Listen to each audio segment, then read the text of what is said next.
الحمدللہ رب العالمین والعاقبۃ للمتقین والصلاة والسلام علی سید المرسلین وعلی آلہ واصحابہ اجمعین، اما بعد فاعوذ باللہ من الشیطان الرجیم، بسم اللہ الرحمن الرحیم، ورتل القرآن ترتیلا، صدق اللہ العظیم۔ ان اللہ وملائکتہ یصلون علی النبی یا ایہا الذین آمنوا صلوا علیہ وسلموا تسلیما۔ اللہم صل علی سیدنا مولانا محمد وعلی آل سیدنا ومولانا محمد معدن الجود والکرم وعلی آلہ وبارک وسلم۔ Program online Quran learning classes میں آپ کا میزبان قاری محمد طاہر عباس حاضر خدمت ہے۔ السلام علیکم ورحمۃ اللہ۔ آپ کو خوش آمدید کہتا ہے۔ یہ پروگرام آپ سماعت فرما رہے ہیں ویو FM 96.6 کے پلیٹ فارم سے۔ آپ اس پروگرام میں شامل ہو سکتے ہیں اور ہمارے رابطے کا نمبر ہوا کرتا ہے 0334 19 66 966، اور یہ پروگرام آپ یوٹیوب اور فیس بک پر بھی سماعت فرما سکتے ہیں۔ یوٹیوب اور فیس بک جوائن کرنے کے لیے ویو FM 96.6 WAVE 96.6 یعنی 96.6 پر۔ جی سامعین محترم، آپ سماعت فرما رہے ہیں قرآن سیکھنا اور سکھانا۔ یہ پروگرام ہم نے ترتیب دیا ہے خاص اس لیے کہ جو لوگ علم تجوید سے ناواقف ہیں یا علم تجوید سے ناشنا ہیں اور وہ ان قواعد و ضوابط کو ملحوظ رکھ کر قرآن کریم کی تلاوت نہیں کرتے، اور انہیں یہ خبر بھی نہیں ہے کہ قواعد تجوید و قرات کو ملحوظ رکھے بغیر اگر تلاوت قرآن کریم کی جائے تو کتنا بڑا گناہ ہے، اور بہت ساری غلطیاں جو کفر تک لے جاتی ہیں، بہت ساری ایسی غلطیاں جو حرام ہیں۔ تو اکثر اوقات بہت سارے لوگوں کو یہ پتہ نہیں ہوتا، وہ تلاوت قرآن کریم کر رہے ہوتے ہیں مگر ان کو اپنی غلطیاں بھی محسوس نہیں ہوتی۔ غلطیوں کا محسوس کرنا تبھی ممکن ہو سکتا ہے جب آپ قواعد تجوید و قرات کو جانیں گے اور اس کا علم رکھیں گے۔ تو علم تجوید و قرات جو شخص جانتا ہے، پہچانتا ہے، تو یقیناً وہ تو غلطی نہیں کر سکتا، اور جس شخص کو یہ بالکل پتہ نہیں ہے کہ علم تجوید کیا ہے، یہ علم کیا ہوتا ہے، اور تلاوت قرآن کریم میں اس علم کی کتنی زیادہ ضرورت ہے، تو عام طور پر میں نے شاید پہلے بھی یہ عرض کی ہو سابقہ پروگرامز میں کہ بہت سارے لوگ سمجھتے ہیں کہ علم تجوید و قرات کا سیکھنا جو ہے وہ مخصوص لوگوں کے لیے ہے، جنہوں نے قاری بننا ہو، محافل میں قرات کرنی ہو، جبکہ عام مسلمانوں کے لیے یہ ضروری نہیں ہے۔ تو یہ بالکل غلط فہمی ہے، آپ اس چیز کو ذہن سے نکال دیں۔ جو چیزیں تصحیح قرآن اور تصحیح تلفظ کے حوالے سے ہیں ان کا سیکھنا بہت ضروری ہے ہر مسلمان مرد و عورت کے لیے۔ یعنی جس طرح پہلے پروگرام میں میں نے غلطیوں کی اقسام بیان کی ہیں، تو ان غلطیوں میں سے اگر کوئی غلطی ہوتی ہے تو اس طرح کی غلطیاں جو ہیں وہ ان کے ساتھ تلاوت قرآن کریم اگر کی جائے تو بجائے ثواب کے گناہ ہے۔ یہاں پہ ملا علی قاری رحمۃ اللہ تعالی علیہ شرح مقدمۃ الجزریہ میں فرماتے ہیں کہ اس میں کسی کو اختلاف نہیں کہ تجوید کے قواعد کا جاننا فرض کفایہ ہے، اور ان کے موافق عمل کرنا ہر قرات و روایت میں فرض عین ہے۔ بہت بڑے بزرگ گزرے ہیں، عالم گزرے ہیں، انہوں نے علامہ جزری رحمۃ اللہ تعالیٰ علیہ کے مقدمۃ الجزریہ میں یہ شرح فرمائی ہے کہ کوئی بھی شخص یہ نہ سمجھے کہ علم تجوید و قرات کا سیکھنا ضروری نہیں ہے، بلکہ فرض کفایہ بھی ہے اور فرض عین بھی ہے۔ تو مکمل کورس کرنا یا مکمل اس کو جاننا وہ فرض کفایہ ہے، مگر جو بنیادی چیزیں ہیں ان کا جاننا فرض عین ہے۔ تو اسی طرح حضرت شاہ عبدالعزیز دہلوی رحمۃ اللہ تعالی علیہ ورتل القرآن کی تفسیر میں فرماتے ہیں، آپ فرماتے ہیں کہ لغت کی روح سے ترتیل کے معنی واضح اور صاف پڑھنا ہے، واضح اور صاف پڑھنا ہے۔ اور شریعت میں ان 7 چیزوں کی رعایت رکھنے کا نام ترتیل ہے۔ نمبر 1، مخارج حروف، یعنی حروف کی اپنی ذاتی آواز سے ان کو ادا کرنا۔ نمبر 2، وقف اور ابتدا کا لحاظ رکھنا کہ کہاں ٹھہرنا ہے کہاں نہیں ٹھہرنا ہے، اگر کہیں ٹھہرنا ہے تو پھر دوبارہ کیسے پڑھنا ہے، کہاں نہیں پڑھنا ہے۔ تو اسی طرح نمبر 3، حرکات ثلاثہ، یعنی زبر زیر پیش، ان کی غلطی کرنا، مثلا ان کی تبدیلی ہو جانا کہ جہاں زبر پڑھنی تھی زیر پڑھ دی، جہاں زیر پڑھنی تھی پیش پڑھ دی، یہاں پیش پڑھنی تھی زبر پڑھ دی۔ تو اس طرح کی حرکات کی غلطی کرنا بھی بڑی غلطیوں میں شامل ہے۔ اور نمبر 4 پہ آپ فرماتے ہیں کہ آواز کا قدر بلند کرنا، یعنی کہیں آواز کا لمبا کرنا تھا تو نہیں کیا، اور اگر کہیں آواز کو لمبا نہیں کرنا تھا تو وہاں کر دیا، ٹھیک ہے۔ لفظ ہے کانا، کیا لفظ ہے؟ کانا، کانا۔ تو کانا لفظ میں ہم کاف کو مد کے ساتھ پڑھ رہے ہیں، یعنی کاف کی آواز ڈبل ہے نون کی آواز سے، اور نون کی آواز شارٹ ہے، تو لہٰذا اب ان دونوں حرفوں میں ہم آواز کی وجہ سے فرق کر رہے ہیں کہ کاف کی آواز مد کی الف مدہ کی وجہ سے ڈبل ہے، زیادہ ہے، اور نون کی جو خالی حرکت ہے اس کی زبر کو ہم لمبا نہیں پڑھ رہے، شارٹ پڑھ رہے ہیں۔ تو اب اس میں اگر تبدیلی آ جائے، یعنی کا کو آپ کم آواز سے پڑھیں، نون کو آپ زیادہ آواز سے پڑھ دیں، تو اس طرح لفظ بدل جائے گا۔ کانا پڑھ دیں، ٹھیک ہے، لفظ کیا پڑھنا تھا؟ کانا، کانا، قالا، ٹھیک ہے، اور آپ نے کیا پڑھ دیا؟ کنا، قلا، ٹھیک ہے۔ تو اس طرح کیا ہوگی، لفظ میں تبدیلی بھی آ جائے گی اور حرکت میں بھی تبدیلی آ جائے گی، یعنی کہ آواز میں تبدیلی آئے گی، آواز میں تبدیلی آئے گی۔ کیا تبدیلی آئے گی کہ جہاں ہم نے مد کے ساتھ پڑھنا تھا وہاں مد نہیں کی، اور جہاں مد بالکل ہے ہی نہیں، خالی حرکت تھی، اس کو ہم نے کھینچ دیا۔ تو آپ فرماتے ہیں کہ نمبر 5 میں ہے آواز کا عمدہ کرنا، جیسے زین القرآن باصواتکم، حکم ہے کہ اپنی آوازوں کے ساتھ قرآن کو سجاؤ، سنوارو۔ تو یہی بات ہے کہ اللہ جمیل و یحب الجمال، کہ اللہ تعالیٰ خود بھی خوبصورت ہے اور خوبصورتی کو پسند کرتا ہے۔ تو خوبصورتی کو پسند کرنا جہاں تک اس کا تعلق ہے، وہ یقیناً قرآن کریم کی تلاوت میں بھی وہ خوبصورتی چاہتا ہے کہ میرا کلام جو ہے وہ حسن کے ساتھ پڑھا جائے، زینت کے ساتھ پڑھا جائے، عمدہ کر کے پڑھا جائے، بہتر کر کے پڑھا جائے، سنوار کے پڑھا جائے، جیسے حق تلاوتی کا حکم ہے۔ ہاں جی، تو حق تلاوتی کا حکم اسی وجہ سے آیا ہے کہ جس طرح اللہ تبارک و تعالیٰ چاہتا ہے اتنا اس کو حسین کر کے پڑھا جائے، ٹھیک ہے، اتنا اس کو حسین کر کے پڑھا جائے، عمدہ کر کے پڑھا جائے۔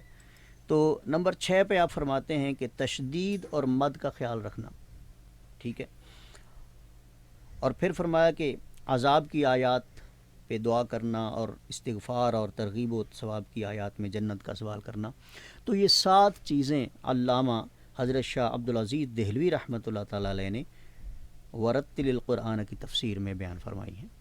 تو معلوم یہ ہوا کہ علم تجوید کا سیکھنا کس قدر ضروری ہے۔ اس سے ہم کبھی بھی منحرف نہیں ہو سکتے، کبھی بھی راہ فرار حاصل نہیں کر سکتے، کبھی بھی کوئی عذر پیش نہیں کر سکتے۔ تو جیسے میں نے شاید پہلے پروگرام میں عرض کی ہوگی کہ بہت سارے لوگ یعنی جو عمر رسیدہ ہیں، بڑی عمر کے ہیں، تو وہ سمجھتے ہیں کہ شاید اب ہم نہیں سیکھ سکتے، مگر وہ ایسا ہرگز نہ سوچیں۔ تو اس کے حوالے سے صحابہ کرام رضوان اللہ علیہ مجمعین کی بھی روایات ملتی ہیں کہ صحابہ کرام رضوان اللہ علیہ مجمعین بڑھاپے کے دور میں بھی علم سیکھتے تھے۔ حضرت شیخ سعدی رحمۃ اللہ تعالیٰ علیہ کے بارے میں عام بات ملتی ہے کتابوں میں کہ آپ نے 30 سال کی عمر میں پڑھنا شروع کیا، یعنی تعلیم کا حاصل کرنا شروع کیا۔ ہوا یہ کہ بارش آئی اور چھت ٹپکنے لگی، آپ نے ایک برتن رکھا، وہ بھی بھر گیا، دوسرا رکھا، وہ بھی بھر گیا، جب تیسرا رکھا تو وہ بھر گیا۔ تو آپ خود سے مخاطب ہوتے ہیں کہ اے سعدی، اگر تو بھی ایک ایک لفظ روزانہ علم کا جو ہے وہ حاصل کرنا شروع کر دے تو تیرا برتن بھی بھر سکتا ہے۔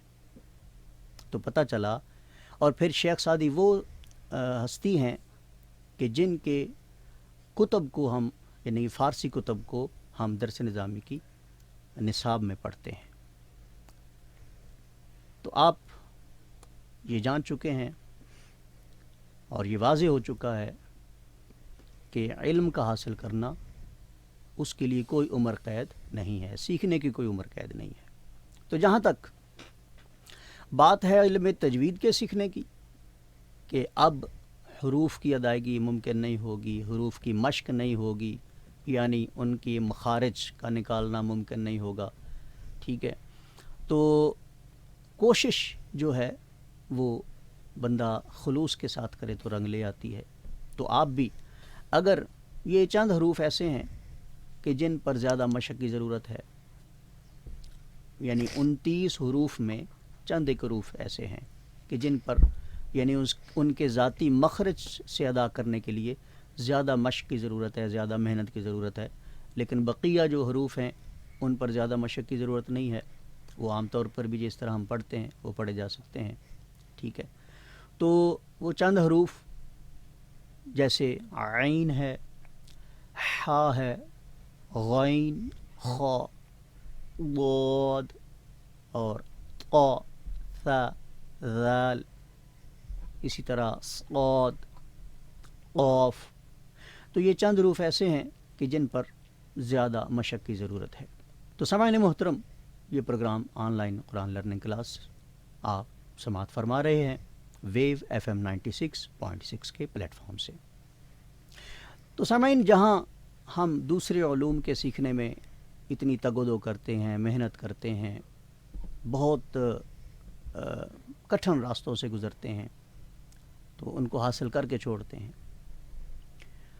تو میں نے پہلے بھی عرض کیا تھا کہ تمام علوم جو ہیں، جتنے بھی دینی ہیں، دنیاوی ہیں، کوئی بھی علم ہے، تمام کے سیکھنے کے لیے جو ہے وہ عام طور پر مطلقاً تو علم حاصل کرنا فرض قرار دیا گیا ہے۔ مطلقاً علم یعنی جاننا، تو کسی بھی شے کے بارے میں جاننا، تو اس میں پھر تخصیص یہ ہے کہ بقیہ تمام علوم، انگلش ہے مثلا کہ انگلش زبان کا جاننا ہے، یا پھر انجینئرنگ ہے، ڈاکٹری ہے، کوئی بھی علم ہے کسی قسم کا بھی، تو ان کے نہ سیکھنے پر کوئی گرفت نہیں ہے، پکڑ نہیں ہے، مگر علم تجوید و قرات کے حاصل نہ کرنے پر اللہ اور اس کے رسول کی طرف سے پکڑ ہے، گرفت ہے، یعنی اس کے اس عظیم کلام کو آپ علم تجوید کے قواعد و ضوابط کے خلاف اگر آپ تلاوت کرتے ہیں تو یقیناً آپ گناہ گار ہوتے ہیں اور اللہ رسول کی گرفت میں آتے ہیں، اور ثواب کی بجائے آپ عذاب پاتے ہیں، اللہ کی ناراضگی پاتے ہیں، اللہ کی رسول کی ناراضگی پاتے ہیں۔ تو ہم نے تو تلاوت قرآن کرنی ہے ثواب کے لیے، اللہ تعالیٰ کو راضی کرنے کے لیے، ٹھیک ٹھیک ہے، سمجھنے کے لیے، اس پر عمل کرنے کے لیے، نہ کہ ہم تلاوت قرآن کریم اتنا عظیم عمل کر رہے ہوں اور ہمارے نامہ اعمال میں گناہ لکھا جائے، ہمارے نامہ اعمال میں سزا لکھی جائے، تو کتنی عجیب بات ہوگی۔ پچھتاوا اس وقت ہوگا جب یہی عظیم عمل تلاوت قرآن کریم کا اجر و ثواب جو ہے وہ ضائع ہو چکا ہوگا اور اس کے بدلے میں ہمارے ذمے سزا لکھی جائے گی۔ اگلی بات یہ ہے کہ رعایت کسی حد تک یہ میں نہیں دے سکتا، میں اس میں اختیار نہیں رکھتا کہ میں اس معاملے میں رعایت دے سکوں، مگر کچھ قراء نے رعایت یہ دی ہے کہ اگر کسی شخص کو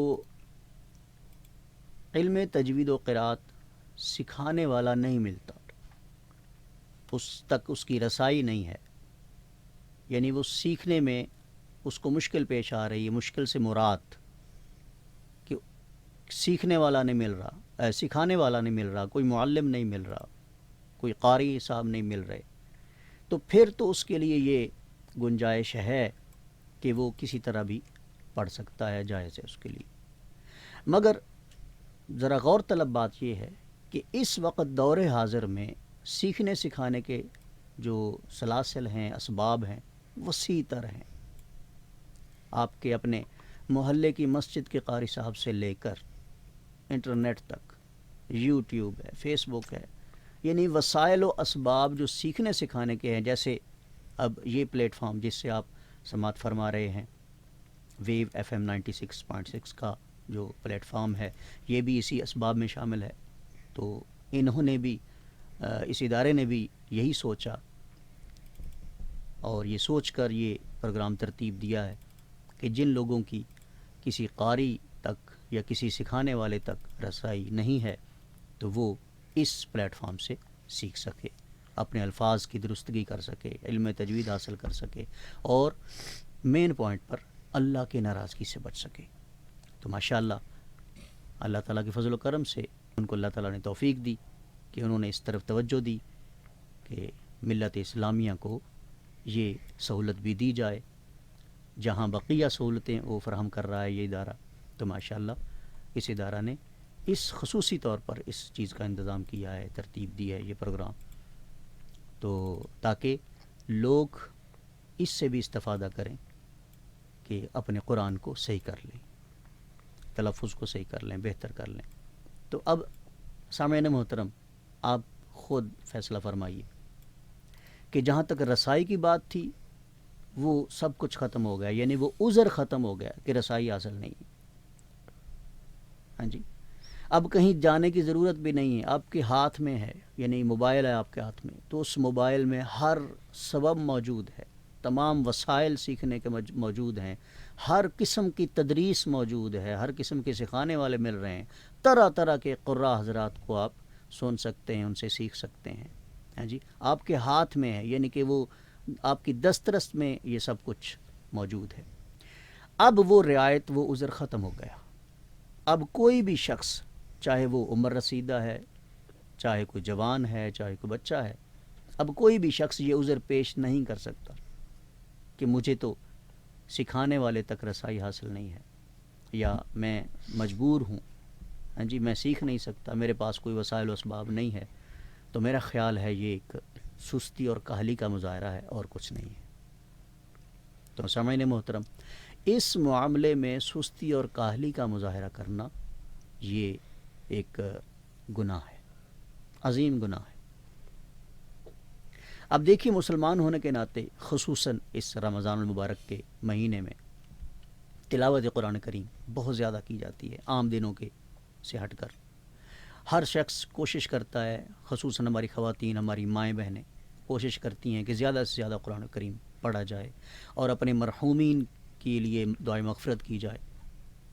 تو مرحومین کے لیے جو دعائے مغفرت کی جا رہی ہے، یا مرحومین کی بخشش کے لیے جو سامان کیا جا رہا ہے تلاوت قرآن کریم کر کے، تو آپ ذرا غور فرمائیے کہ وہ تلاوت قرآن کریم جو آپ ان کے لیے بخشش کی جو ہے وہ سامان بنانے کے لیے کر رہے ہیں، اگر وہ تلاوت قرآن کریم غلط ہے، درست نہیں ہے، قواعد تجوید و قرات کے خلاف ہے تو یقیناً مرحومین کے لیے بھی وہ بخشش کا سامان نہیں بن سکتی، نہ آپ کے ثواب کے سامان بن سکتی ہے، نہ مرحومین کے لیے.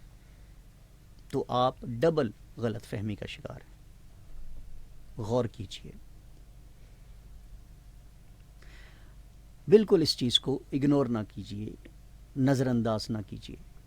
یہ بہت ہی خاص چیز ہے ایک مومن مسلمان کے لیے، علم تجوید کا حاصل کرنا. تو سامعین محترم، یہ program online Quran learning classes آپ سماعت فرما رہے ہیں ویو FM 96.6 کے پلیٹ فارم سے. تو ہم مخارج حروف پر بات کر رہے تھے، تو آج ہم مخارج حروف کے حوالے سے آگے چلیں گے.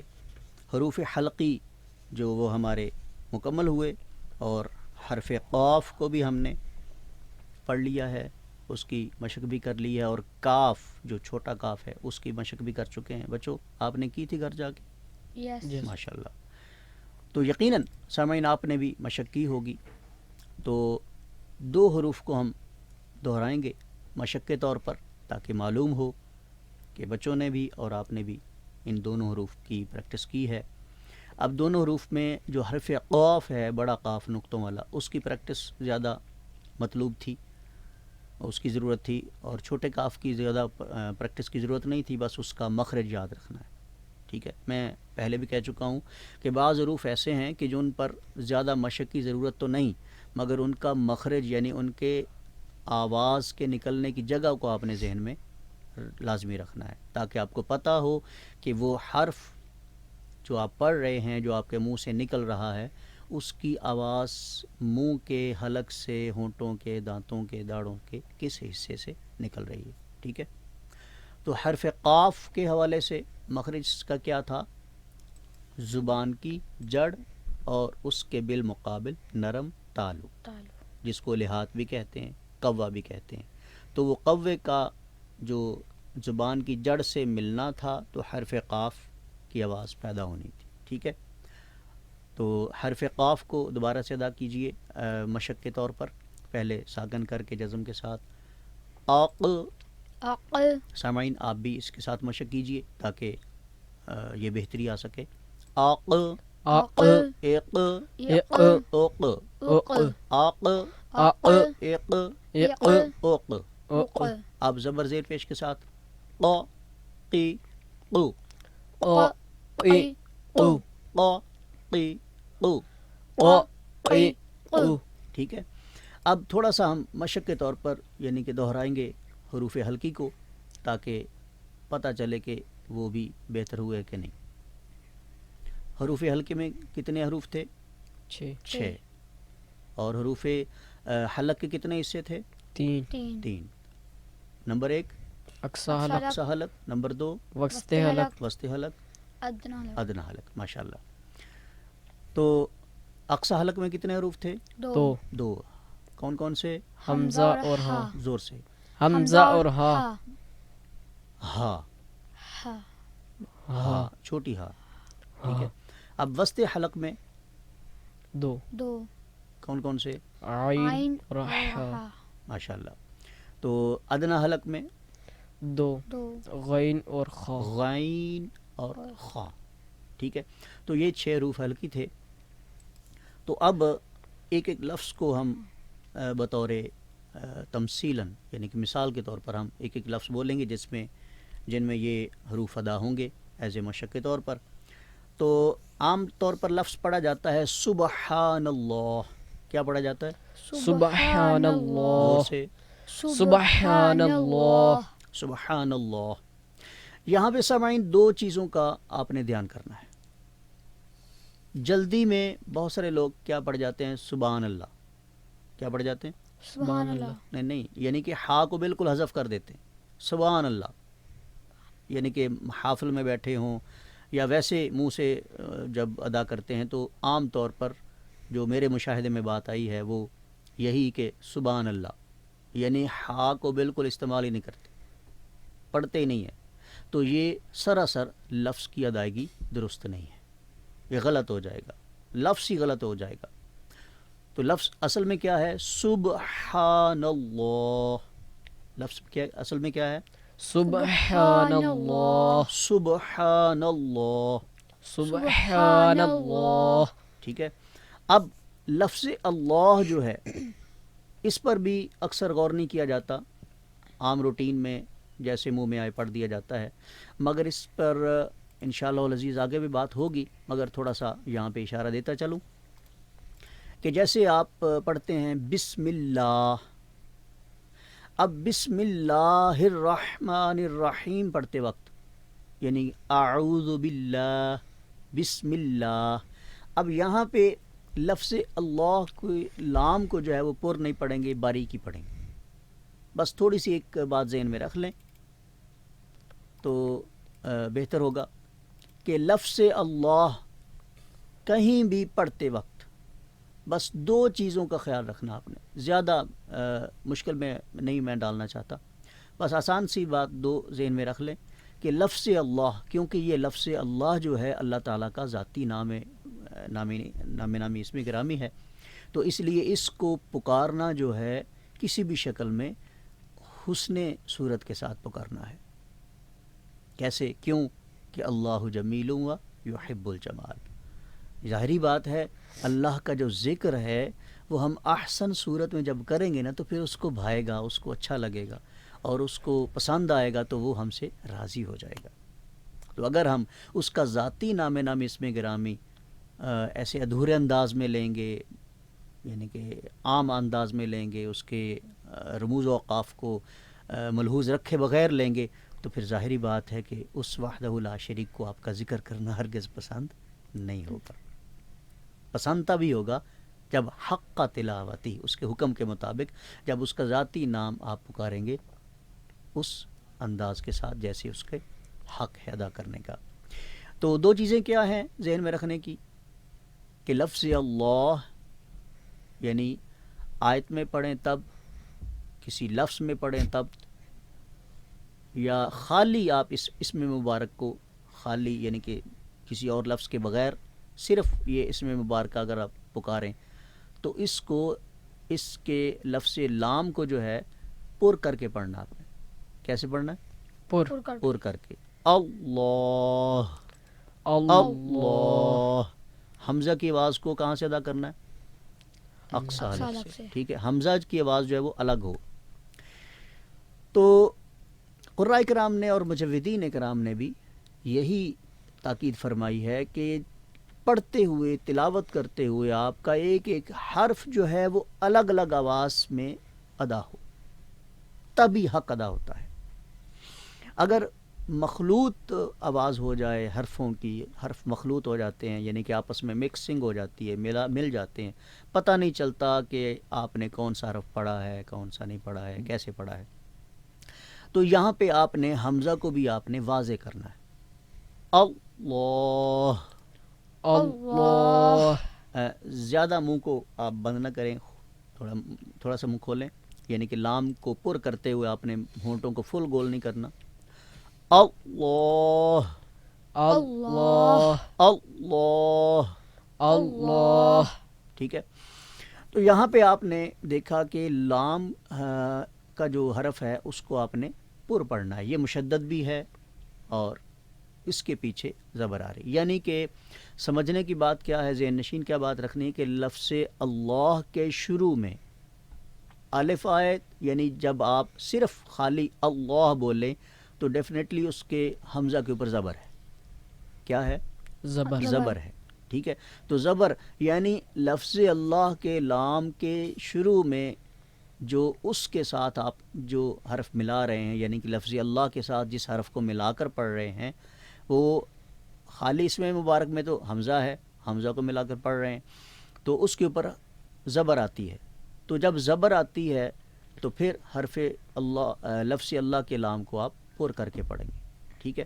یعنی عام طور آپ سبحان اللہ پڑھتے ہیں، صدق اللہ. ٹھیک ہے. یعنی ذہن نشین بات یہ رکھنی ہے کہ لفظ اللہ کی لام کے ساتھ پچھلا جو بھی کوئی بھی حرف ملا رہے ہیں تو اس کے اوپر اگر زبر ہوگی، کیا ہوگی؟ زبر زبر ہوگی، زبر کے ساتھ لفظ اللہ ملائیں گے تو پھر اللہ کا لفظ اللہ کا لام پر پڑھیں گے، اللہ، سبحان اللہ، آپ پڑھیے، سبحان اللہ، سبحان اللہ، سبحان اللہ، واللہ، واللہ، ٹھیک ہے۔ تو اسی طرح دوسری بات ذہن میں رکھنی ہے کہ جیسے آپ بسم اللہ پڑھتے ہیں، اعوذ باللہ پڑھتے ہیں، الحمدللہ پڑھتے ہیں، تو یہ تو عام بات ہے، یہ صرف بس تھوڑا سا دھیان دینا ہے کہ جب لفظ اللہ کے لام کے پہلے حرف جو آپ اس سے ملا رہے ہیں لفظ اللہ کے لام کو، تو وہ حرف جو ہے وہ اگر مکسور ہے یعنی اس کے نیچے زیر ہے، تو زیر والے حرف کو جب آپ ملا کر پڑھ رہے ہیں لفظ اللہ کے لام کے ساتھ، تو پھر آپ لفظ اللہ کے لام کو باریک پڑھیں گے، للہ، بسم اللہ، ٹھیک ہے، انا للہ، سمجھ رہے ہیں بات کو؟ جی، اب دو باتیں دوبارہ دہرا دوں کہ لفظ اللہ کے لام کو جب آپ کسی پچھلے حرف سے ملاتے ہیں تو اس حرف کے اوپر جب زبر ہو تو پھر لفظ اللہ کے لام کو پر پڑھیں گے، اور جب اس کے پچھلے حرف کے نیچے زیر ہو تو لفظ اللہ کے لام کو بریک، باریک پڑھیں گے۔ بات ذہن میں رہے گی نا؟ یس، جی، تو آگے چلتا ہوں عین کے حرف کی طرف۔ تو عام طور پر آپ نماز میں بھی پڑھتے ہیں سبحان ربی العظیم، تو ذرا اندازہ فرمائیے کہ عظیم ضا کے ساتھ ہے، ضا کے مخرج کی طرف بھی انشاءاللہ آئیں گے آگے مرحلے میں۔ تو یہاں پہ عین کو آپ غور میں لائیے کہ اگر آپ پڑھتے ہیں سبحان ربی العظیم، عظیم پڑھ دیتے ہیں یعنی ضا کو بھی ادا نہیں کرتے، عظیم پڑھ دیتے ہیں، تو کیسے پڑھا جائے گا؟ حمزہ اور زے پڑھی جائے گی، ٹھیک ہے۔ اور عام انداز میں جو آپ نے پڑھا، جو عام پڑھا جاتا ہے سبحان ربی العظیم، یہ بالکل مجہول ہے، غلط ہے، آپ کی نماز نہیں ہو سکتی، یعنی آپ کے لفظ کی ادائیگی درست نہیں ہے، تو ظاہری بات ہے نماز نہیں ہے۔ سبحان ربی العظیم، سبحان ربی الاعلی، تو عین کو آپ اس کے مخرج سے ادا کرنے کی کوشش کریں۔ آقا علیہ الصلوۃ والسلام کی حدیث پاک ہے من جد وجد، کیا حدیث پاک ہے؟ من جد وجد، من جد وجد، جس نے کوشش کی اس نے پا لیا۔ کتنی خوبصورت آقا علیہ السلام نے بات فرمائی ہے کہ کوشش میں خلوص ہونا چاہیے، لگن ہونی چاہیے، ایک عام کوشش میں جی کسی بھی کام میں کوشش میں جو ہے وہ خلوص اور لگن ہونی چاہیے، مگر یہ تو ایک خاص کام ہے، خاص عمل ہے، اللہ کا پسندیدہ بھی ہے اور اللہ کے، ادھر دھیان دیں، اللہ کے رسول کا پسندیدہ بھی ہے۔ تو یقیناً جو اللہ اور اس کے رسول صلی اللہ تعالیٰ علیہ وآلہ وسلم کا پسندیدہ عمل آپ بجا لا رہے ہیں، تو اس میں تو پھر اور زیادہ لگن ہونی چاہیے، خلوص ہونا چاہیے، محبت ہونی چاہیے، جی، اور بالکل حسن صورت کے ساتھ پڑھنا چاہیے۔ تو آپ کیا پڑھ رہے ہیں؟ سبحان ربی الاعلی، اعلی پڑھیں گے، لیکن عام طور پر کیا پڑھا جاتا ہے؟ سبحان ربی الاعلی، اعلی لفظ نہیں ہے، یعنی آپ حمزہ کو جو ہے وہ پڑھ رہے ہیں، یعنی کہ عین کی آواز کی بجائے آپ حمزہ کی آواز سے پڑھ رہے ہیں، تو یوں لفظ غلط ہو گیا، ٹھیک ہے، یعنی دو بار حمزہ پڑھا گیا، سبحان ربی الاعلی۔ تو نماز میں جلدی کرنا یعنی پڑھنے کے حوالے سے یہ بھی غلط ہے، کم از کم لفظ کی درستگی ضروری ہے نماز میں بھی، ٹھیک ہے۔ تو اسی طرح وانحر فصلی لربک وانحر، پس یعنی کہ اللہ تبارک تعالیٰ کا جو حکم ہو رہا ہے آقا علیہ الصلوۃ والسلام کو کہ آپ پس نماز پڑھیے اور قربانی کیجیے۔ اب وانحر میں ہا کو آپ اس کے اپنے مخرج سے ادا نہیں کر رہے، وانحر پڑھ دیتے ہیں، کیا پڑھ دیتے ہیں؟ وانحر، وانحر پڑھیں گے تو اس کا معنی ہو گیا قربانی، اور وانحر چھوٹے ہا سے پڑھیں گے تو کیا معنی بنے گا؟ ڈانٹیے، استغفر اللہ معاذ اللہ، کتنا معنی مفہوم بدل جائے گا. ٹھیک ہے، ایک تھوڑی سی آواز کے بدلنے سے، مخرج کے بدلنے سے، آواز کے بدلنے سے، حرف کے بدلنے سے کتنا معنی مفہوم بدل جائے گا. آپ اگر ون ہر پڑھتے ہیں ون ہر کی بجائے، تو معنی مفہوم کیا ہو جائے گا؟ بولیے، بدل جائے گا. بدل اور یہ کس زمرے میں آتی ہے بات؟ تحریف کے زمرے. تو تحریف کرنا ہمارے ذہن میں تو نہیں ہوتا، عزم اور ارادے میں بھی نہیں ہے، مگر آپ کے جو پڑھنے کا انداز ہے وہ تحریف ثابت کر رہا ہے کہ آپ تحریف کر رہے ہیں، حرفوں کو بدل رہے ہیں، لفظ کو بدل رہے ہیں. ہاں جی. تو اسی طرح حرف قاف کی تھوڑی سی مشق کے طور پر ہم اگزامپل لفظ بولتے ہیں قلب المؤمن بیت اللہ. قلب المؤمن یعنی مومن کا جو دل ہے وہ اللہ کا گھر ہے، وہ اللہ کا گھر ہے گھر ہے. مومن کا دل قلب المؤمن اللہ بیت اللہ. اب یہاں پہ حرف قاف کو آپ اس کے اپنے مخرج سے ادا نہیں کر رہے، یعنی چھوٹا کاف پڑھ دیتے ہیں، قلب پڑھ دیتے ہیں. میں نے پہلے پروگرام میں بھی یہ مثال دی تھی. تو اب کچھ سامعین نئے ہو سکتے ہیں تو ان کے لیے یہ آسانی ہو گئی. تو قلب المؤمن اگر آپ پڑھ دیتے ہیں قلب المؤمن، کیا پڑھ دیتے ہیں؟ قلب المؤمن. تو آپ اس مفہوم پر غور فرمائیے کہ مومن کا جو دل ہے وہ اللہ کا گھر ہے. اب اللہ تبارک و تعالیٰ کی طرف یہ اس بات کی نسبت ہے.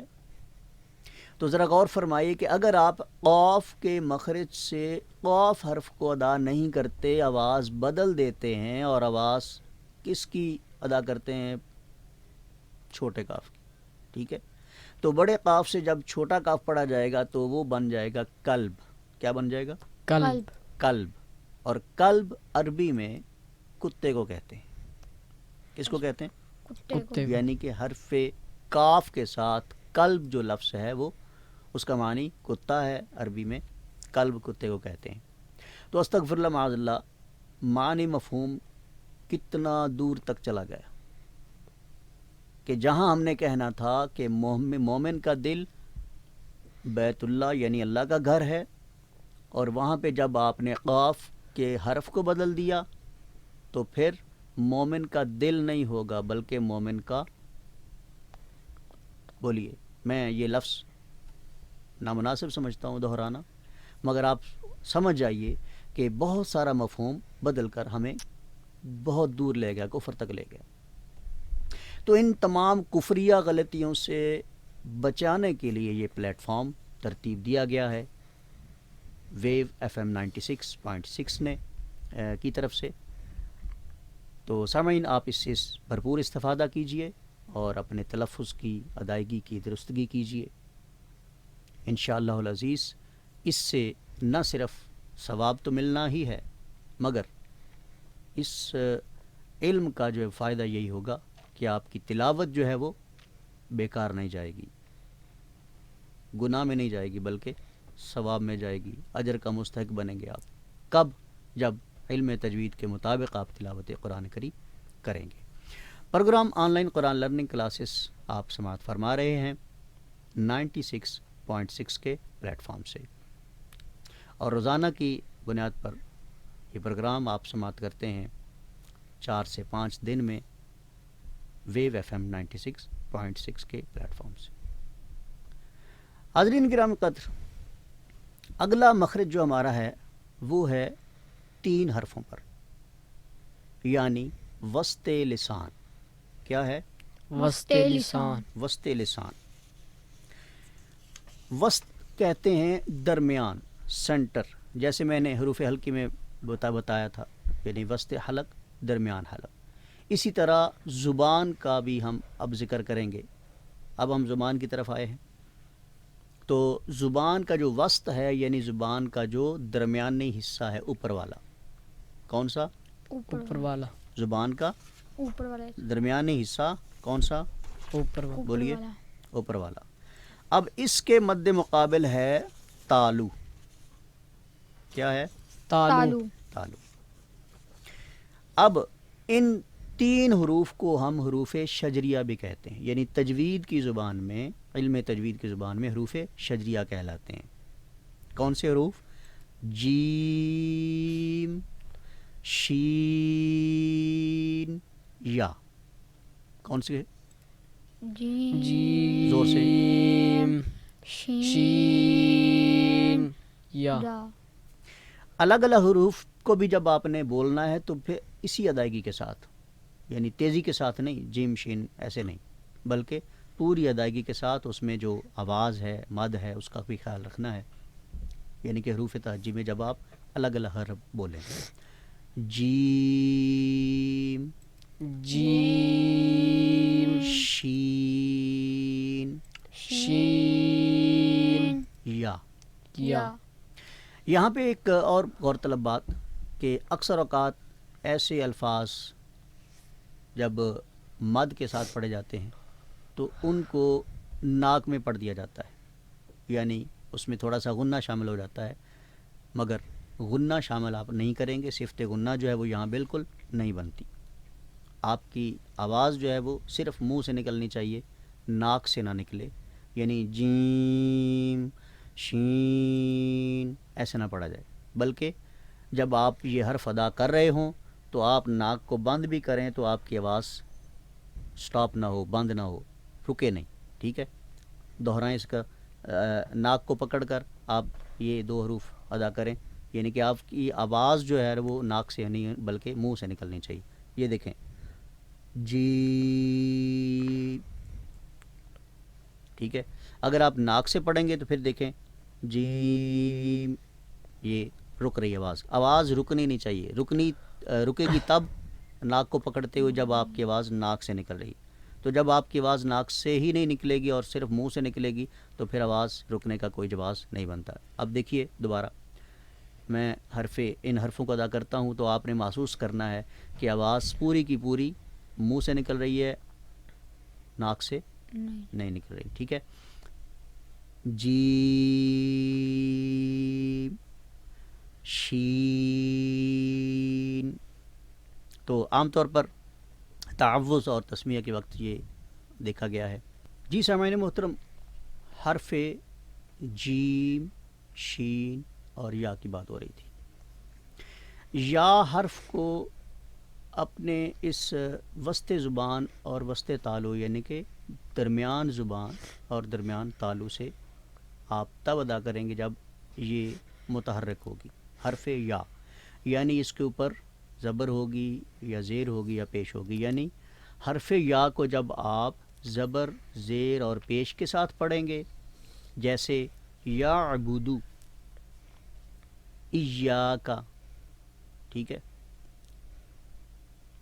ہدایا، سمجھ رہے بات، یہدی، ایسے حرکات کے ساتھ جب آپ پڑھیں گے زبر، زیر، پیش کے ساتھ، تو پھر اس کی آواز وسط زبان، وسط تالو سے بولیے نکلے گی، ٹھیک ہے؟ دوبارہ ذہن میں رکھ لیں، درمیانی زبان کا حصہ یعنی زبان کا درمیانی حصہ اور اس کے مقابلے میں اوپر کا درمیان تالو۔ اب درمیان تالو سے جب وسط زبان یعنی کہ زبان کا درمیان جب ٹچ ہوگا تو پھر یہ تینوں حروف ادا ہوتے ہیں، جیم، شین، یا۔ سمجھ گئے بات؟ جی۔ تو سامعین محترم، یہ program online Quran learning classes آپ سماعت فرما رہے ہیں ویو FM 96.6 کے پلیٹ فارم سے۔ آج کا پروگرام یہیں اختتام پذیر ہوتا ہے۔ کل کے پروگرام کے لیے انشاءاللہ پھر حاضر ہوں گے۔ اپنے میزبان قاری محمد طاہر عباس کو اجازت دیجیے۔ اللہ نے